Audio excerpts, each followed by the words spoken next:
विश्व को शांति का संदेश देने वाले महाकारुणिक भगवान बुद्ध एवं भारत देश में दोबारा फिर से भगवान बुद्ध के सद्धम्म को वापस लेकर के आने वाले परम पूज्य बोधिसत्व डॉक्टर बाबा साहब अम्बेडकर, इनको मेरा कोटि कोटि नमन है।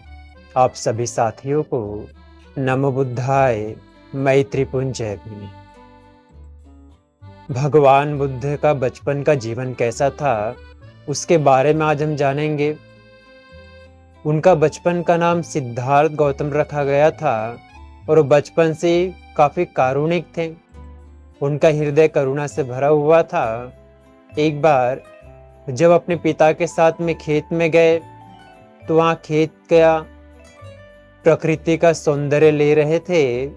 हरी हरी घासें, पेड़ पौधे, फल, इन सबों को निहार करके जो वातावरण था, वहाँ का माहौल था, अच्छा माहौल था, उसमें आराम कर रहे थे। उसी समय एक घायल पक्षी उनके पास में आकर के गिरा। उसको तीर लगा हुआ था, जिसको सिद्धार्थ गौतम अपने हाथों से निकाला और उसकी मरहम पट्टी की, दवा लगाई उसके घाव पे, उसको पट्टी वगैरह बांधी और उसको चादर से उड़ा करके पानी वगैरह पिलाया और उसके घाव को ठीक करने में लग गए। उसी समय उनका भाई देवदत्त वहां पे आ गया और वो कहने लगा, भी क्या तुमने किसी पक्षी को यहाँ देखा है जिसे मैंने तीर से मारा था? तो सिद्धार्थ गौतम ने कहा कि वो तीर तुमने ही चलाया था। कहने लगा, हाँ मैंने ही चलाया था। तो सिद्धार्थ ने कहा, वो पक्षी यहीं पे है, देखो करके। तो देवदत्त ने कहा कि उसका पक्षी उससे दे दिया जाए। सिद्धार्थ गौतम ने कहा, भाई मैं पक्षी तुम्हें कैसे दे दूं, तुमने इसकी हत्या की थी। तो कहता है कि भाई शिकार के अनुसार जिसने शिकार किया है पक्षी उसी का होता है। लेकिन सिद्धार्थ गौतम कहने लगे कि भाई कोई हत्यारा किसी का मालिक कैसे हो सकता है? इसको मैंने बचाया है, इसकी दवा वगैरह की है, इसको सुरक्षा प्रदान की है और इसको मैं स्वतंत्र भी कर दूंगा। तो ऐसा कहने लगा तो दोनों में ही काफी विवाद हो गया। अब दोनों ही न्यायालय पहुंच गए, राजा के पास में गए। तो राजा कहता है कि मारने वाले से बचाने वाला बड़ा होता है। तुमने उसको घायल किया, उसको मारने का प्रयत्न किया, लेकिन सिद्धार्थ गौतम ने उसको बचाया है, उसकी मरहम पट्टी की, उसको स्वस्थ किया है। इसलिए जो पक्षी है वो सिद्धार्थ गौतम को ही मिलेगा।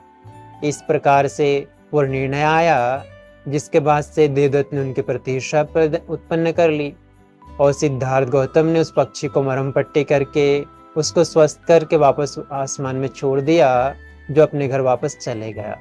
आप सभी लोगों ने भगवान बुद्ध के बचपन के प्रारंभिक प्रवृत्तियों को, कि कैसे उनका हृदय करुणामय था, शीतल था, इसको बड़ी अच्छी प्रकार सुना।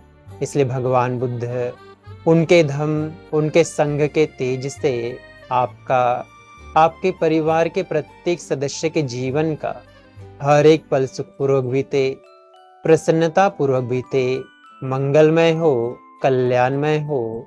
आप सबका मंगल हो, आप सबका कल्याण हो, आप सभी सुखी रहे, आप सभी स्वस्थ रहे, आप सभी खुश रहे, सबको सुख, शांति और सुकून प्राप्त हो जाए।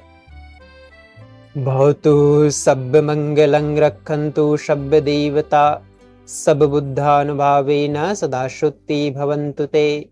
भवतु सब मंगलं रक्षन्तु सब देवता, सब धम्मानुभावेन सदा शुद्धि भवन्तु ते।